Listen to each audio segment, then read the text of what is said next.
So today we're just looking at rational indices. Just means an indice with a fraction in it. What does it mean? So up the top of the laws, so you've got 8½ equals root A. You can also think of it as like being a 2 here and a 1 there, but you don't actually need to write them. Does that make sense? It's like a to the 1 and the square root of A. Here, the 3 went on the outside and it's still that 1 is like there, but again, we don't need to write it. Is everything okay? Cube root of a to the 1. So the a to the 1 on n, so it could be 1 on 4, 1 on 5, 1 on 10, whatever, is the nth root of a, and again, it's a to the 1, invisible 1. And so that explains why a to the m on n is the nth root of a to the m. So the top one goes there, and the bottom one goes on the outside. Is everyone okay? Does anyone know another way we can write that one? Where does the m go? There's another way we can write it. We're going to put brackets all the way outside and it's to the power of. That's where the m could go. So that's another way to write it. It's good to know for like simplifying expressions, but more often than not, we use the first one.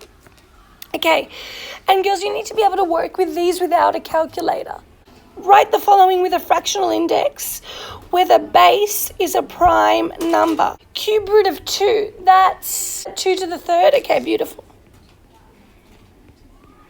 The 3 goes on the bottom and there's an invisible 1 with that 2. Beautiful. Okay, take a moment. Even just do part of B. Do a bit of it. Over 5 to the half. Girls, is that much correct? Yes. Okay. Now, what if I don't want it in a big fraction, just as 5 to the something? Sabine? Exactly. I want to bring it up to the numerator, so I need to make it negative. So 9 to the... Good. Now, this is what I just realized this meant. Base is a prime number. So I don't want 9. I want a prime on the bottom. What smaller number could I break down 9 to? You don't know what the answer is, but what smaller number could I make the base? 3. And the 9 becomes 3 squared. Just replace the 9 with the 3 squared. But to do that, I need brackets because like there's multiple things in there, 3 to the 2. And all of that is to the power of? Beautiful. Is everyone okay so far? Now that we've got that, what should I do to the 2 powers to get my final answer as 3 to the something? 2/5. Think of it as 2 on 1 times 1 on 5, which is 2/5. Is everyone okay? Technically, girls, another way to do it, you don't have to do it this way, I'm just showing you just in case. Technically, I could have done it equals the 5th root of, rewrite 9 now. What would that be? 3 squared inside the root. Does that make sense? And then use our rule, this one here, to go straight to the answer, 3 to the 2/5. Have a look at D now. We'll make the top part 3 squared. Okay. What could we do with the bottom? 3 to the power of a half. Oh, wait a minute. These have the same base. That's good. Because if I'm dividing 2 things with the same base, what can I do with the powers? Minus them. So this becomes 3 to the 2 minus a half, which is 3 over 2. Yep, 1.5 or 3 over 2. Generally, with indices, girls, we pretty much would always choose an improper fraction over a mixed numeral. Mixed numeral makes it harder. Without using a calculator, write in the simplest form. Okay, this is when this is going to come in handy. But anyway, one thing at a time. Just write it in surd form. Just write it in surd form. So in other words, with a root of some kind. 8 to the 5 on 3. Cube root, you mean? Yep. Is everyone in agreement? Now, but the thing is, write in simplest form. That's actually not the simplest form. So if I tell you can break that down, but you can't use a calculator, I'm thinking, 8 to the 5, I don't know what that is. I didn't even want to work it out. So is there another way we could write it that might be easier to break down? I'm just going to write that down. Why is that better? Because we know the cube root of 8, which is 2. 2 times 2 is 4, 4 times 2 is 8, 2 cubed is 8. Is everyone okay? So now, so that's why, see how this comes in handy sometimes. Oh, the cube root of 8 is 2, so it's 2 to the 5. Does anyone know what 2 to the 5 is? 32. Technically, you could say 2 to the 5 is simplest form. 32 is the answer if you can. There's another way we could have done it. She could have gone from here. This is 2 cubed to the 5 on 3. Is that okay? Then what do you do with those powers? Times them, which actually becomes 2 to the 5, because the 3's cancel out, and that becomes 32. Another way to do it. Beautiful. That's 81 to the negative 3 on 4. How are you going to approach it? We've got a few different ways we've talked about. Any thoughts? Have a think about the number 81, maybe. So basically this? Yeah. Okay. So, The bracket around the first part, because that equals 3. oops. Okay, so to rearrange it like that. And by the way, girls, you can go straight to that. Just so you know. Up to you. Realize the fourth root of 81 is 3. Have a think about that. 3 3s are 9, 27, 81. Notice some numerical skills you need to have in your head. Okay? So, this becomes 1 over 3 to the power of 3. Now, we could write that as 3 to the negative 3. But let's try and evaluate it. What's 3 to the 3? Good. So in the end, it becomes 1 on 27. Since it said simplest form, I would also say technically this is right, or even this. Maybe what I should have said is evaluate. Algebraic expansion, we're just expanding, but it looks a little different to what we're used to, but it's not as hard as it looks. Is everyone okay? So girls, you've got a term on the outside, 3 terms on the inside, and I want to expand. Any thoughts? Just multiply them, just times each one by x to the half. But it looks hard, but it's not. Girls, take a moment using your indices laws. What's x to the half times x to the 5 on 2? X to the... No, you don't times them. So it's 6 over 2, isn't it? Because don't you add the powers? Half plus 5 on 2 is 6 on 2, which is 3. It's up to you, though. If you want to write 6 on 2 at first, just to make sure you see where you got it, that's fine. Plus, take a moment. What's that times that? Hands up. Let everyone think. What's that? What's x to the half times 6x to the half? It's just 6x because it's half plus a half is 1. So it's 6x to the 1, or just 6x. Remember, you're adding the powers because we're multiplying the whole terms. Is everyone okay? I know you're not used to fractional powers in this context, but it's still the same idea. Lastly, what's x to the half times negative 8x to the negative 3 on 2? Looks hard, it's not. You just need to add the powers. Negative, close.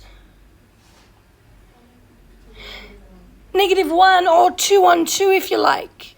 I'm just going to write it like that at first. Is everyone okay? Take a moment, think about that. A half minus 3 on 2 is negative 2 on 2 or negative 1. Okay, which equals, I don't have much room underneath, so I'm going to do it like this. Let's just simplify we're just simplifying the indices. What's the first one become? Yep. And the next one is already simplified. What's a nice way to write the last one? Negative x to the negative 1 or, negative 8x to the negative 1, or, are we all happy that with x to the negative 1? But a lot of you are putting the whole thing in the denominator. What is to the power of negative 1? Only x, so only x should go down to the denominator. Does that make sense? So you could either write it like that, or write it like that. You know how to expand this, you're just doing it with indices. So girls, 3 to the x times 3 to the x. It's got the same base, so we're just adding the indices, right?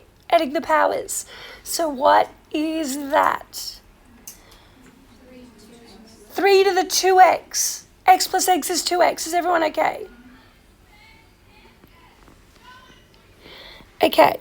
3 to the x times negative 2. Now, before you say negative 6x, why isn't it negative 6x? Negative 6 to the x.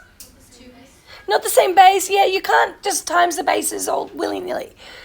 Yeah, they actually have to stay separate. So think of it as like negative 2 times 3 to the x. Now, did you notice that little dot I did? That's times. Is that, if that's okay? Now, so girls, it's kind of like pretend this is just like, pretend for a second that 3 to the x is just like a big y. If you had y times negative 2, you would just do negative 2y, right? Because there's no way to combine them in any more than that. Same thing with the 3 to the x. There's no way to combine them, so I'm just going to put 2 in front for now. Any questions? There's no way to get them together any more than that, so I just have to leave the 2 out the front. And I did a little dot just so it doesn't look like 23. Is everyone okay? All right. Yeah, you can also do that if you like. You could also write it as like times like that.